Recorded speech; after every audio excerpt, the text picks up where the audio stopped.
An inquiry underway in Sydney, Australia has uncovered disturbing information about child abuse within the Jehovah's Witnesses. Church representatives revealed that more than 1,000 members have been identified as child sexual abusers since 1950. The Commission learned that of those hundreds of cases, none was reported to police.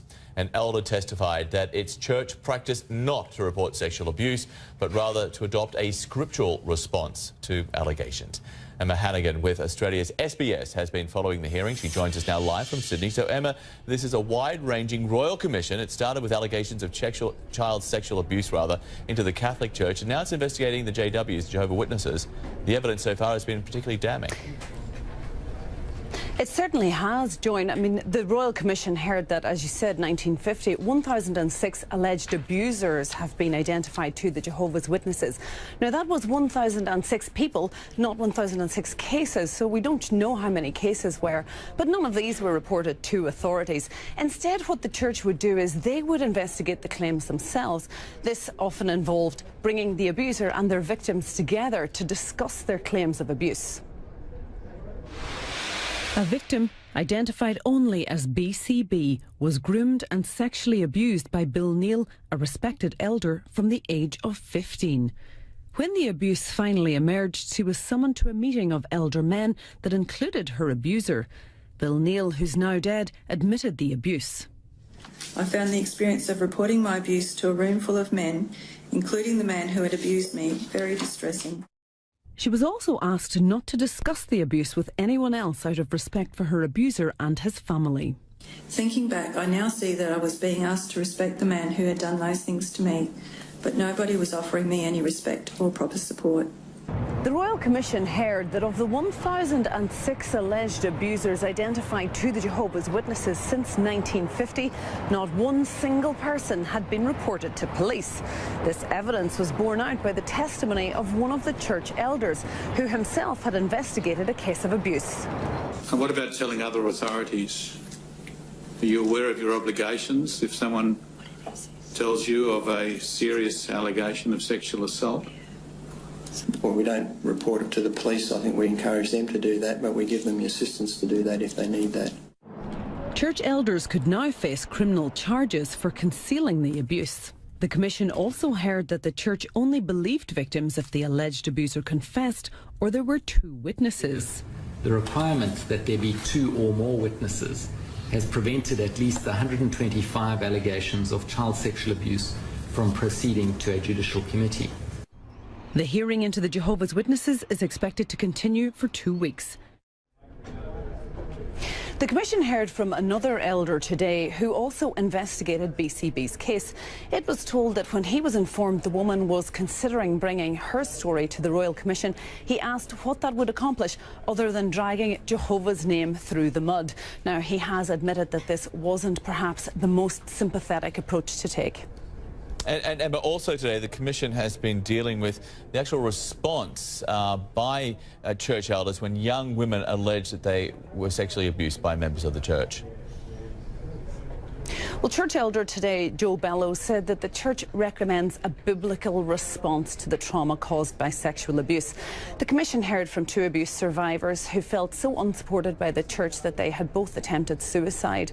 Now, they say that they've never been offered any compensation, they were never offered any counselling, and the church themselves has said that perhaps this is something that they need to consider. But they certainly aren't jumping to commit to anything at the moment.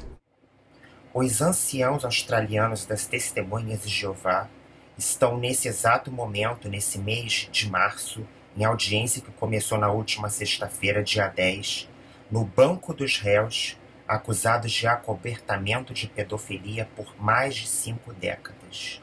Cerca de 1.006 casos. Quem diria que o povo considerado o mais puro da terra, o mais íntegro, o mais fiel a Deus, e que criticava tanto a cristandade e as outras religiões, estaria participando de um evento como esse, pondo-os no verdadeiro ridículo. Pois é, como vocês viram nos noticiários que eu postei anteriormente, em um vídeo anterior, se não me engano, o vídeo do estudo da revista Sentinela, que será estudado em abril agora, Vocês viram ali noticiários locais reportando essa questão, esses crimes acobertados, mas agora já estão em grandes noticiários como o da CNN. Algumas pessoas, poucas, talvez umas duas, acho que foram duas no máximo, não foram 3 não, apontaram para mim a questão: mas Rafael, você fala dessas questões, você relata esses crimes, mas isso dentro do âmbito religioso, isso é comum, isso acontece, isso não é novidade, desde que o homem criou as religiões, isso é comum de acontecer. Mas a questão, que talvez eu não tenha deixado claro, que não é o crime em si, não é só o crime em si que já é bárbaro, mas sim o acobertamento dele por meio de instruções normativas contidas em um manual dirigido aos anciãos. Por exemplo, as testemunhas de Jeová, que gostam tanto de criticar o que elas chamam de cristandade, a Igreja Católica e as grandes religiões que têm proeminência, né, nas políticas, nas relações políticas e nas interações que elas têm na comunidade e na cultura, elas criticam muito a cristandade por acobertar esses crimes pela sua postura hipócrita perante a sociedade, no que se refere a vários assuntos, mas principalmente essas questões em que as religiões são acusadas de falharem, de não terem o seu papel de religar, né, os seres humanos ao que é transcendente. Então as testemunhas de Jeová gostam muito de criticar todas as religiões pelas suas falhas, pelos seus erros, pelas suas imperfeições, como se ela não tivesse nenhuma. No passado recente, questão de uns 12, 15 anos atrás, você não poderia nem mencionar essa questão para as testemunhas de Jeová, porque elas diziam assim: não, isso não existe na organização de Jeová, isso é uma coisa que é comum da cristandade, na cristandade que ocorrem esses escândalos. Se isso acontecer na nossa, a pessoa em questão é expulsa. A pessoa em questão, ela não fica impune. Será mesmo? Então, como vocês viram aí no noticiário da CNN, pelo menos na Austrália, como se isso não acontecesse, não tivesse acontecido em outros países, né? Quem dirá o nosso, né? Em que há tanta impunidade. Na Austrália, as testemunhas de Jeová, os anciãos das congregações lá da Austrália, durante 5 décadas corridas, segundo a contabilidade da Real Comissão Australiana, órgão do qual eu vou comentar mais adiante no vídeo, elas acobertaram 1.006 casos. Mas, assim, esses casos, eles são acobertados por meio de instruções normativas, tá? Não foram os anciãos impensadamente que pensaram em acobertar isso. Eles são instruídos a isso. Esse manual que eu vou mostrar em seguida para vocês, logo em seguida, é um manual que eu acredito que seja um manual recente. Talvez nessas 5 décadas os anciãos foram instruídos por meio da torre de vigia, mas não num manual como esse. Talvez uma versão anterior, um manual numa versão anterior, mas pelo menos, sobretudo, nos últimos 10 ou 15 anos, nesse manual há, nas entrelinhas, o desaconselhamento a não se reportar às autoridades esses casos de pedofilia. As autoridades, a polícia, as cortes judiciais, aos órgãos que cuidam e que são responsáveis por cuidar desses casos, as testemunhas de Jeová, os anciãos de cada congregação eram proibidos. E os poucos que reportaram esses casos, diga-se de passagem, foram destituídos de seus cargos e dissociados da seita. Então agora eu vou mostrar para vocês, vamos ver aqui esse manual, esse tão famoso manual.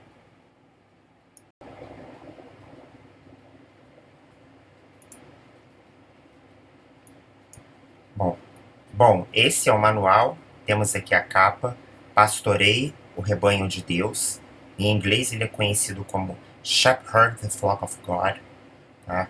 Tem a contracapa também, você vê aqui bonitinho, o ancião, todo amoroso, bondoso, considerados dádivas em homens, né, como eles dizem, consolando aqui uma família, dando apoio a uma família, consolando espiritualmente, né?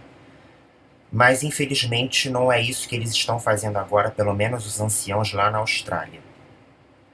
Eu tirei um dia para estudar esse manual referente a esse assunto que nós vamos ver, e eu tomei alguns sustos com tanto legalismo que prova uma herança muito forte do Joseph Rutherford, que foi juiz, né? Aqui tem algumas anotações que eles foram incorporando nos últimos 8 anos ao manual, algumas modificações. Bom, a questão começa a surgir lá pela página 58. 53, aliás. Vamos ver se é essa daqui. 51, 54, 55. Às vezes, o número do PDF não corresponde ao número da página. Então, temos aqui 55 para a página 53. Quando chega no parágrafo 25, página 53, no final do parágrafo 25, diz assim: às vezes um cristão emocionalmente abalado procura ajuda profissional. Procurar ou não tratamento de psiquiatras, psicólogos ou terapeutas é uma decisão do cristão ou de sua família. Um ancião não deve assumir a responsabilidade de recomendar determinado profissional ou estabelecimento. Ele pode indicar ou considerar matérias das publicações que alertam quanto a tratamentos que talvez entrem em conflito com princípios bíblicos. Isso aqui é o seguinte: eles vão dizer que não, mas assim, os anciãos das Testemunhas de Jeová e a liderança das Testemunhas de Jeová desaconselham tratamentos em psiquiatras e psicólogos, ou se não desaconselham, não dão muito apoio aos seus adoradores que eles procurem tais psiquiatras e psicólogos, tais profissionais, pelo motivo que vocês verão adiante. Então aqui, quando diz aqui que alertam quanto aos tratamentos, é porque tem quesitos nesses tratamentos, que é parte integrante desses tratamentos, que vão entrar em conflito, segundo eles, segundo a interpretação deles da Bíblia. Então vocês vão entender isso adiante. Embora participar em terapias de grupo realizadas por um profissional seja assunto de decisão pessoal, se o cristão não... Aí aqui, ó, é isso daqui mesmo. Ó. Se o cristão não for discreto, ele pode acabar revelando fatos confidenciais sobre outros membros da congregação. Então esse é o medo deles. É por isso que eles desaconselham. Porque quando você está numa psicoterapia com um psicólogo, um psicanalista, você ali é um ambiente neutro e você tem autonomia de tratar sobre variados assuntos. Ali você está aberto para dizer o que você quiser. E é tarefa do psicólogo, que é profissional, que é ético, não revelar nada, manter tudo dentro do ambiente do consultório. Mas os anciãos, como têm mania de perseguição, eles temem que no consultório seja dito algo que seja considerado um crime. O psicólogo vai aconselhar a vítima, possivelmente de um abuso, a denunciar, e é isso que eles não querem. Tá? Por exemplo, né? Então aqui é o que eles dizem, é o que eu acabei de falar e é o que está aqui, ó. Ele pode acabar, o paciente no caso, né, acabar revelando fatos confidenciais sobre outros membros da congregação durante essas sessões. Agora vamos para a página 61. Na página 61, logo no topo, eles entram, né, com a definição do que eles consideram o abuso sexual, né, de menores. Inclui acariciar os seios, fazer propostas imorais explícitas, mostrar pornografia a um menor, voyeurismo, expor o corpo de forma indecente e assim por diante. Tá? Então aqui eles já lançam uma definição sobre o que é um abuso sexual de menores. No parágrafo 11, eles expõem a regra das duas testemunhas, tá? Mas aí é a regra de duas testemunhas que deve ser aplicada não somente a esse caso, por incrível que pareça, um absurdo, né? Mas ao que eles consideram, a vários casos que eles consideram que são violações e que devam ser reportados a eles e levados à sala B. Então, qualquer acusação que se faça a um determinado membro da seita com relação a algum ato ilícito, deve ter essas duas testemunhas. Então, aqui no parágrafo 11, evidências comprovadas por pelo menos duas testemunhas. Então, aqui já é estabelecida a regra das duas testemunhas, de que o acusado passou a noite toda na mesma casa em circunstâncias impróprias com uma pessoa do sexo oposto. Aqui já é uma outra situação, tá? No caso do que eles estão se referindo ao que eles consideram o pecado da fornicação. Então aqui, para eles, por exemplo, eles são tão legalistas que, por exemplo, isso daqui já é uma situação considerada séria para eles. Olha, se você passou a noite toda na casa em circunstâncias impróprias com uma pessoa do sexo oposto, às vezes você pode nem ter estado em circunstâncias impróprias com uma pessoa do sexo oposto, mas se você passou a noite toda na casa dela, ele já fica com a antena ligada e o ancião começa a perseguir essa pessoa, né, achando que ela cometeu algo ilícito. Na página agora 72. Página 72. Tá aqui. Se a conduta errada não ficar comprovada, mas houver sérias dúvidas, o corpo de anciãos deve designar 2 anciãos para investigar o assunto prontamente. Por exemplo, talvez haja apenas uma testemunha. Nesse caso, seria amoroso que a testemunha falasse primeiro com a pessoa acusada e incentivasse a tomar a iniciativa de procurar os anciãos. Aí depois vem aqui, ó. Nem sempre é aconselhável que a testemunha converse com o acusado. Isso pode se dar, por exemplo, nos casos em que a testemunha se envolveu em imoralidade com o acusado, foi vítima de incesto ou estupro por parte dele, ou for menor e vítima de abuso sexual. Pode ser também que a testemunha seja muito tímida. Vocês vejam bem que aqui tem o nem sempre.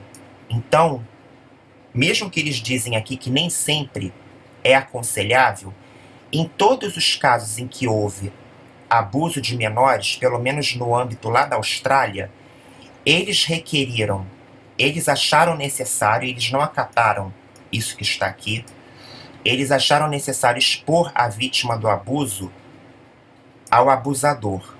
Recentemente, em uma carta, somente agora, depois da primeira Real Comissão Australiana, que começou a primeira edição há 2 anos atrás, há cerca de 2 anos atrás, quando eu estava me dissociando, em julho de 2015, é que eles fizeram uma carta, né, um ano depois, em agosto de 2016, desaconselhando a presença do abusador e da vítima. Vocês já pensaram a vítima confrontando o seu abusador? Essas pessoas geralmente são psicopatas, elas não medem esforços de mentir e de coagir a vítima, né? Então, isso nem sempre se aplica, tá, pessoal? Bom, continuando o texto. Observação. Lá no topo da página 73.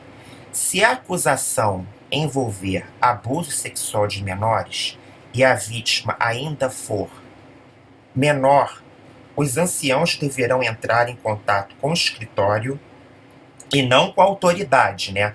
Não entrar em contato com a autoridade daquele país, seja a polícia, seja um advogado.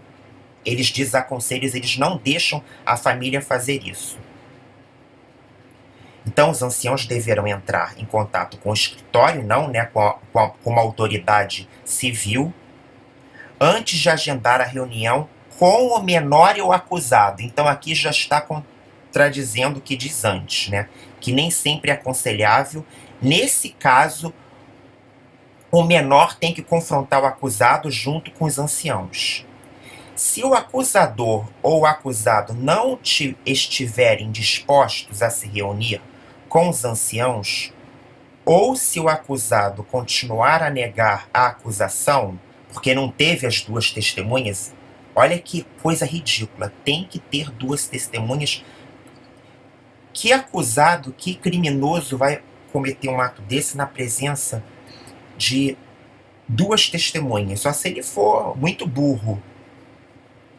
Então, se o acusador ou o acusado não estiverem dispostos a se reunir com os anciãos, ou se o acusado continuar a negar, geralmente é o que acontece, o acusado nega, e a acusação de uma única testemunha, a transgressão não tiver sido comprovada, gente, na maioria dos casos isso nunca acontece, né? Olha que a aplicação literal do que diz, né, do que eles consideram a interpretação literal da Bíblia, que eles colocam inclusive nesses casos. Os anciãos devem deixar o caso nas mãos de Jeová. Aí aqui eles pegam os textos descontextualizados da Bíblia para dar apoio a essa regra absurda. Bom, então eu não preciso dizer mais nada, vocês viram, né? Tá aqui no manual com todas as letras, né? O menor e o acusado devem ser confrontados, né? O acusador ou acusado, se não estiverem dispostos ou não tiver comprovado que o acusado cometeu esse pecado, né, que é um crime, é muito mais do que um pecado, eles deixam a transgressão toda nas mãos de Jeová, em caso não sendo comprovado. E morre por aí. A vítima fica com graves problemas emocionais e de ordem psíquica por anos. A torre de vigia não vai apoiar e não ressarce esse menor, e que depois se torna adulto com sérios traumas e sérios problemas emocionais, e muitas vezes pela revolta que eles têm, e com certeza justificável, eles optam por sair da torre de vigia, por se dissociar, e ainda por cima são tratados com desprezo, que é o famoso ostracismo. Então, mostrei aqui para vocês. Agora vamos ver o site da Real Comissão Australiana, que está transmitindo as sessões em que ocorre o julgamento, ao vivo, né, via live streaming, em datas certas, marcadas, e ela está cuidando desses casos. Vamos ver a missão da Real Comissão Australiana no seu site. Então aqui é o site da Real Comissão Australiana. Sobre nós. Então aqui já no início eles definem a sua missão. Um futuro seguro para as crianças. Uma resposta. Então aqui diz, né, que a Real Comissão Australiana para respostas institucionais para casos de abuso infantil, está investigando como as instituições como escolas, igrejas, clubes de esporte e organizações governamentais têm respondido a alegações e instâncias em que ocorre o abuso sexual de crianças. Então, a Real Comissão Australiana ela é responsável por fiscalizar não apenas igrejas, como vocês estão vendo aqui, várias denominações religiosas, não apenas as testemunhas, tá, pessoal? Na semana anterior e nas semanas anteriores, a Real Comissão Australiana estava investigando outras igrejas que seriam, né, da cristandade, segundo as TJs. Só que essas igrejas, pelo menos, tiveram, digamos assim, a hombridade de pedir desculpas e mudar as suas políticas. Não é o que está acontecendo dentro da Torre de Vigia. A Torre de Vigia está se negando, tá? É importante ressaltar isso. E também investigar outras instituições, como as escolas, né, no âmbito educacional, clubes de esporte e organizações não governamentais. É trabalho da Real Comissão Australiana descobrir, desvelar onde os sistemas têm falhado a proteger as crianças, de tal forma que se possa fazer recomendações em como melhorar as leis, as suas políticas e suas práticas. A Comissão Real está para criar um futuro seguro para as crianças. Pode procurar por organizações privadas, públicas e não governamentais, isto é, ou que também no passado se envolveram com crianças. Isso inclui aonde a organização estava cuidando das crianças e se ela é responsável ou abrigou, né, foi responsável pelo abuso ou por não ter respondido de forma apropriada, apesar de quando ou onde o abuso ocorreu. Então aqui já mais ou menos dá um panorama, né, do que seria a Real Comissão Australiana e do que é. E também o como a justiça em países considerados de primeiro mundo funciona, dá cobertura a esses casos, o que a gente gostaria muito de ver em nosso país, né? Infelizmente, as leis no Brasil, no nosso país, elas só existem no papel, né? E também não privilegiam todos os cidadãos, infelizmente.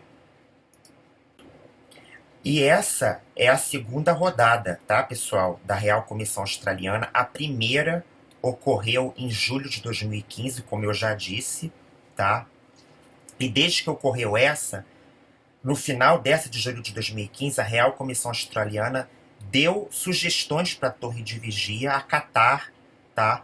Só que não foram acatadas. Vocês verão nos vídeos adiante em que eu farei a cobertura, pelo menos dos pontos mais altos dessa comissão. Então, quando houve essa comissão em julho de 2015, que foi na época que eu estava para me dissociar,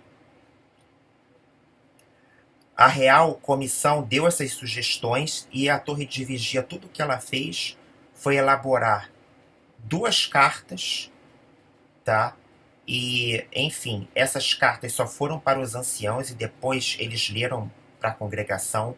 E eles só se resumiram essas 2 cartas. Deu todo esse reboliço em julho de 2015 e elas não mudaram, elas só mudaram um quesito, que foi não obrigar a vítima a confrontar o seu abusador, né? Mas manteve a regra das 2 testemunhas e elas não estão dispostas a mudar essa regra, por incrível que pareça, devido ao legalismo da instituição, que a instituição é completamente cheia de legalismos. E o próprio promotor, o advogado Angus Stewart, ele perguntou por que legalizar, vocês vão ver adiante, nos vídeos que seguem a esse, por que legalizar tanto e não tomar ações realmente efetivas? A Real Comissão foi em julho de 2015, a primeira temporada, digamos assim, a primeira versão. E lá para mais ou menos outubro, finalzinho de outubro de 2015, outubro, início de novembro de 2015, a Torre de Vigia elaborou o seguinte checklist para as congregações. Prestem atenção. Bom, então, pessoal, vocês podem ver aqui o checklist, né? É de 2015. Vamos ver aqui se tem a data. Eu acho que aqui... a congregação, o comitê de serviço da congregação deve conduzir uma auditoria antes de 31 de dezembro de 2015. Mas esse checklist já começou a circular lá para outubro, novembro de 2015, no mesmo ano, né, cerca de 2 ou 3 meses depois da primeira edição da Real Comissão Australiana. Na época, isso foi para a internet, porque isso é vazado. Vocês podem até perguntar, ué, mas como é que vocês conseguem esses documentos confidenciais que são endereçados aos anciãos da congregação, sendo que vocês não são mais testemunhas de Jeová e não estão nas congregações? Por incrível que pareça, a torre ela está com tantos problemas que já tem, digamos assim, pessoas, né, que estão nos betéis espalhados pelo mundo, das testemunhas de Jeová, que estão em tamanha crise de consciência que eles liberam esses documentos para a comunidade, né? Eles não se identificam, mas liberam esses documentos. Ao vazamento desses documentos, eles acabam figurando nas comunidades de ex-testemunhas de Jeová. Então aqui tem a tradução que está no site Desperta, tá? De um amigo meu, e a tradução desse checklist para auditoria de arquivos diz o seguinte: agora, por que será que eles recomendam a destruição desses documentos? Porque nesses arquivos tem muitos casos compilados de vários crimes, né? Como esse que estamos vendo em específico. Então, a comissão de serviço da congregação, deixa eu ver se dá para maximizar, deve realizar essa auditoria antes de 31 de dezembro, faltou aqui, de 2015. Todo declarado abaixo está relacionado com informações armazenadas em papel ou formato eletrônico. Assinale as caixas à medida que finalizada a tarefa. Então, essa foi a tarefa dada pela torre de vigia para que os anciãos acatassem isso em seus ficheiros. Toda a congregação ela tem um ficheiro, ou mais de um ou dois ficheiros. Geralmente esses ficheiros ficam na sala B, tá? Que é onde ocorrem as reuniões judicativas. Todos os assuntos e minutas das reuniões de anciãos, menos minutas das reuniões de negócios, devem ser, né, eliminadas. Nota: nenhum ancião deve receber uma cópia pessoal de minutas de reuniões de anciãos. Procurar por minutas que tiverem sido revisadas devido a erros e que estejam na posse de algum ancião. Todas as notas pessoais tomadas nas reuniões de anciãos, exceto aquelas baseadas em discussões e esboços do escravo fiel e discreto, e das que não fazem menção de pessoas em particular. Quaisquer outros registros pessoais, notas ou correspondência que refira pessoas em particular, se o ancião acredita que algo deve ser mantido na congregação, ele deve entregá-la à comissão de serviço da congregação. Os 3 pontos acima não se aplicam ao arquivo da congregação. Então vamos ver aqui as exceções. O seguinte aplique-se ao arquivo da congregação. Certifique-se de que os registros judicativos estão de acordo com as diretrizes encontradas nas referências que eles dão aqui, né? KS, os pontos, né? Certifique-se de que todos os registros realizados com abusos sexuais de crianças estão em harmonia com KS. Destruir todas as minutas de reuniões de anciãos.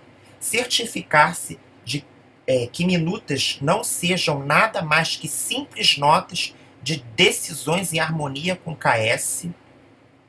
Verificar o arquivo para se certificar que não contenha qualquer carta ou documento desnecessários. Não envie este formulário ao escritório da filial.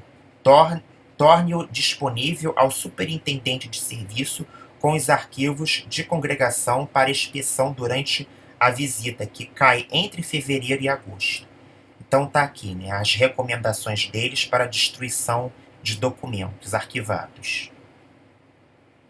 Bom, pessoal, então basicamente é isso, tá? Eu convido vocês para o vídeo que eu vou subir em seguida, que estará cobrindo os momentos mais importantes do que eu considerei da Real Comissão Australiana em seu primeiro dia, em abertura da sua segunda etapa, agora em março de 2017.